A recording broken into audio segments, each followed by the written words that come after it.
Now, we've talked a bit about the record numbers of people across the world and across Australia, of course, reporting that they're experiencing loneliness. Hugh McKay had something to say about it on the program a week or so ago. Yes, it's a health crisis, but also an economic and political crisis, and inevitably being made worse right now by months of lockdowns and self-isolations and social distancing. So what will it take to pull us back together? And why is doing so imperative, not only for our health, but for the health of our democracies? Now, these are questions that Norina Hertz has tackled to great effect in her latest book, The Lonely Century, Coming Together in a World That's Pulling Apart. Norina wears many hats: an economist, academic, broadcaster, who spent the last decade writing bestsellers. She's got a very bad habit of doing this. She writes bestsellers about all sorts of hot-button issues, and we're pleased to have her with us on the Little Wireless program from the UK. Welcome, Norina. Thank you, Philip. I'm so happy to be on. We tend to think of loneliness as a problem that afflicts the elderly more than most, but I'm surprised that you first notice it among your uni students. Yeah, you're absolutely right. So a few years ago, I was teaching at university, and I was really struck by how much lonelier my students were than previous generations I'd taught. They were coming into my office at office hours and confiding in me how isolated and alone they felt. And not only that, but when I observed how they were interacting in group assignments that I'd set them, it was clear that many were struggling with in-person interactions. And I was so struck by this that at dinner with the head of one of America's most prestigious universities, I shared my experience with him. And he said that it was something they'd been noticing too. And in fact, they had realized that their incoming students were so bad at face-to-face interaction that they were having to implement how to read a face in real life classes. This is at one of America's most prestigious Ivy League universities, literally classes where if somebody was where they'd show a student if somebody's frowning in a meeting, that means it's not going very well, or if they're smiling, it means it's going well. So that was my first aha moment. Something here is going on. But at the same time, as I was having this kind of first-hand observation, I was researching the rise of right-wing populism across the globe, carrying out interviews with people who were voting for right-wing populist parties, but also looking at the academic literature and pulling it apart to try and make sense of this relatively new phenomenon. And again, what was fascinating was loneliness, was the shared experience of the people who I was interviewing. Okay, we'll deal with the ideological nature of the current epidemic a little later. But first of all, let's have a crack at a definition. You point out that loneliness isn't only feeling bereft of love, company, or intimacy. It's also about feeling unsupported and uncared for by our fellow citizens.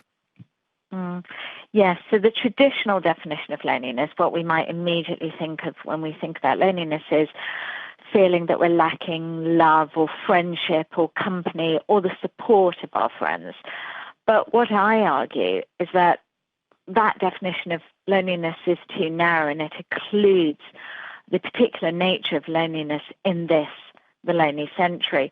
Instead, really drawing upon a body of academic literature ranging from Karl Marx to Emil Durkheim to Hannah Arendt to Max Weber, kind of in a way inspired by their thinking on alienation, anomie, and such like. My definition of loneliness goes beyond a feeling that our personal relationships aren't there for us, but also incorporates too how unsupported, uncared for, and invisible so many people feel when it comes to their fellow citizens, the government or the state. Or indeed their employers. Yes, Yes, I don't want to romanticize employment of the past. There were a lot of lonely workers in 19th century factories for sure, but there is a particular loneliness associated with the radical transformation of the workplace we've seen in recent years, whether it's the people who are confronted now with a robot as their co-worker, or the people who've lost their jobs to automation, so feeling very much abandoned in a world that's moving ahead of them, or indeed the gig economy worker feeling voiceless and powerless against, the big economic platforms. And this is, of course, happening at a time when the trade union movement has lost so much of its power and traction. Exactly. So that's a very, very valid and correct observation, because the kind of brotherhood that one often found, and of course sisterhood too, through a trade union now just isn't a reality for many people. But also the trade unions, of course, gave voice to the individual worker, made them feel seen and heard in a way that on your own, if you are pitted against a big corporation and cast in that role, you have very little voice, obviously. I'm talking to Norina Hertz about her book on the lonely century. So let's get on to the ideological underpinnings. You argue that the loneliness crisis dates back to the 1980s when neoliberalism took hold. Behold, Thatcher and Reagan et al. So there are, of course, a number of drivers from, I know in your last segment you were talking about social media, from social media, from our smartphones making us less present with each other, mass migration to cities, making urbanites more lonely because they're bereft of their support networks, and rural dwellers more lonely because their family members have moved away. The rise of what I call contactless living, where we're increasingly foregoing our in-person human interactions in order to consume or shop or eat via apps on our phones, but also something ideological, because ever since the 80s we really kind of pivoted globally towards neoliberalism, towards a very particular type of capitalism, one which really recast us as consumers rather than citizens, as hoarders rather than helpers, as takers rather than sharers, a me first, me only, selfish, self-obsessed form of capitalism that of course was never going to be it was never going to enable us to feel connected. Well, as you point out, Margaret Thatcher, among others, made it quite clear that neoliberal capitalism wasn't just about economics. She said economics is the method. The object is to change the heart and soul. And one of the things I found fascinating in my research was that even pop song lyrics have become more individualistic over the past 40 years. There was a fascinating study done on pop song lyrics, and it saw that the words we and us had been steadily replaced as neoliberalism took hold by the words I and me in today's lyrical imagination. And I'm told you even noticed this phenomenon in China. Yes. A study of China's 10 most popular songs, looking at them every year from 1970 to 2010, they also discovered that first-person pronouns such as I, me, and mine were increasingly used in songs at the expense of we, us, and ours. So even in a country traditionally defined by mass solidarity and collectivism, what we see is that this individualistic neoliberal mindset has taken control, even whilst the state obviously retains a lot of power. And of course, since the financial crisis in 2008, we've seen funding slashed from almost anything with public as an adjective. All the places where people can commune, libraries, Yeah. public parks, playgrounds, youth community centres. Yes, and community needs an infrastructure. It needs a funded infrastructure. People need spaces where they can congregate, where they can come together. Otherwise, they will feel alone. And that's, with economic recessions looming now across the globe, governments have got very critical decisions to make.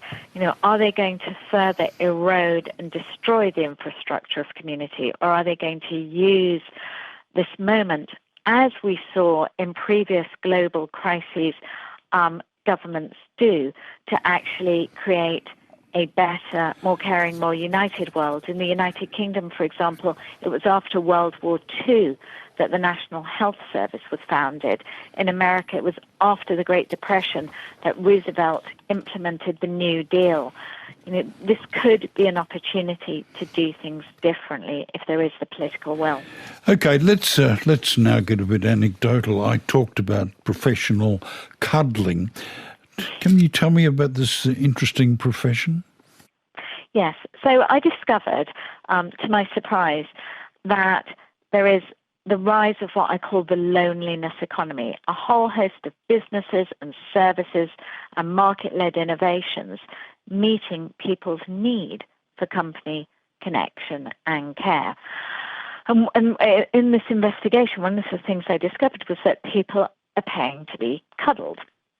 So I spoke to a woman, Jean, in Los Angeles. She is a professional cuddler, and she explained that she had a booming business. In fact, at the Association of Cuddlers, who met in Las Vegas the previous year, she had said the numbers had really expanded. And she actually introduced me to one of her clients, Carl, who I met when I was in Los Angeles.